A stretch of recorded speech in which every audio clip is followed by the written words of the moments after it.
Exam hall में enter होने से पहले जिस चीज का एग्जाम है उसे लेकर हमारे मन में कुछ प्रतिक्रियाएं होती हैं, कुछ प्रॉमिसेस खुद से की होती हैं, कुछ उम्मीदें होती हैं।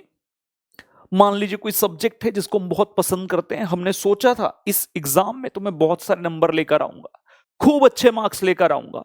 या फिर किसी ने सोचा इस पेपर में तो एग्जामिशन में लेकर ही आऊंगा, उससे कम तो मुझे कुछ भी गवारा नहीं है। लेकिन इट मे हैपन, जैसे ही एग्जाम हॉल में गए क्वेश्चन पेपर हमारे सामने आया और हमारी उम्मीदों पर पानी फिर गया, क्योंकि क्वेश्चन पेपर बहुत मुश्किल था। या फिर जो चैप्टर मैंने छोड़े थे उन्हीं चैप्टर में से कुछ आ गया, या फिर चैप्टर तो मैंने सारे किए थे लेकिन कुछ कॉन्सेप्ट छोड़े थे वो कॉन्सेप्ट आ गए, या फिर मैंने चैप्टर भी किए थे कॉन्सेप्ट भी किए थे, कहीं से कुछ ऐसा इंस्टीट्यूट ने डाल दिया जिसकी नॉलेज ही मुझे नहीं है, मॉड्यूल में भी नहीं है, ऐसा कुछ आ गया।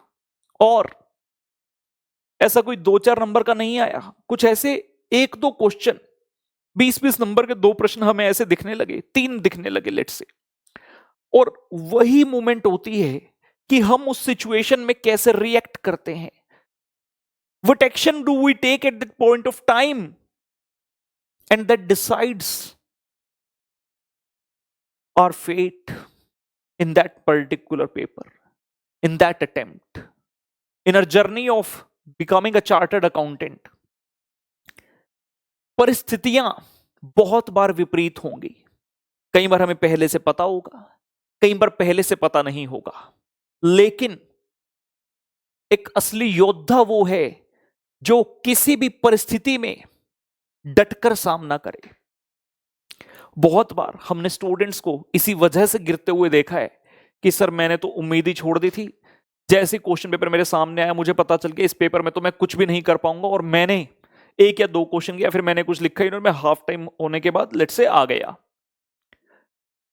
3 घंटे आपको दिए जाते हैं, 3 घंटे।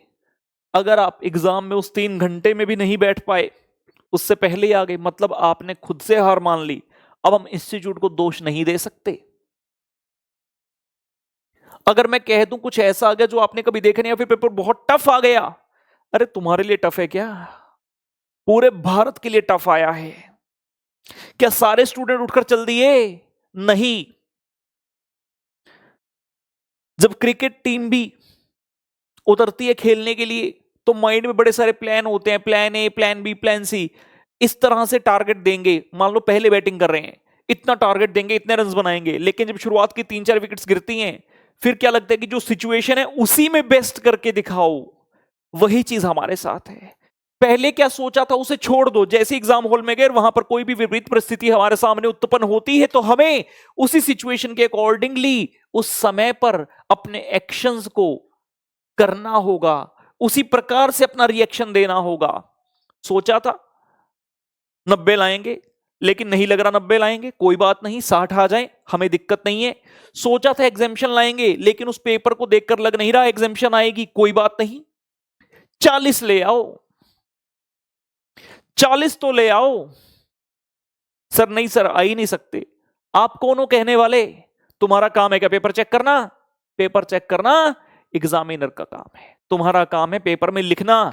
और अगर सब्जेक्ट के बारे में नॉलेज रखते हो, सब्जेक्ट को एडिक्वेटली पढ़कर गए थे, तो हर बच्चा अपने अंदर यह मादा रखता है कि कम से कम 40 नंबर वो किसी भी परिस्थिति में उस एग्जाम के अंदर लेकर आएगा।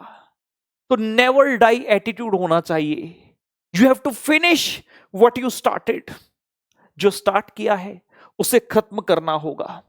एग्जाम हॉल में बहाने बनाकर, चाहे वो इंटेंशनली सही हो, जेन्युइन हो, नॉट जेन्युइन, फर्क कोई नहीं पड़ता, फायदा कोई नहीं है। Nobody is interested. इंटरव्यू में आप कह रहे हैं सर उस दिन एग्जाम हॉल में ऐसा होता, पेपर टफ आ गया इसलिए मेरे 1 अटेम्प्ट ज्यादा लग गया, अरे कौन सुनना चाहता है? किसी को रुचि नहीं है आपके इन एक्सक्यूजेज में, बहानों में।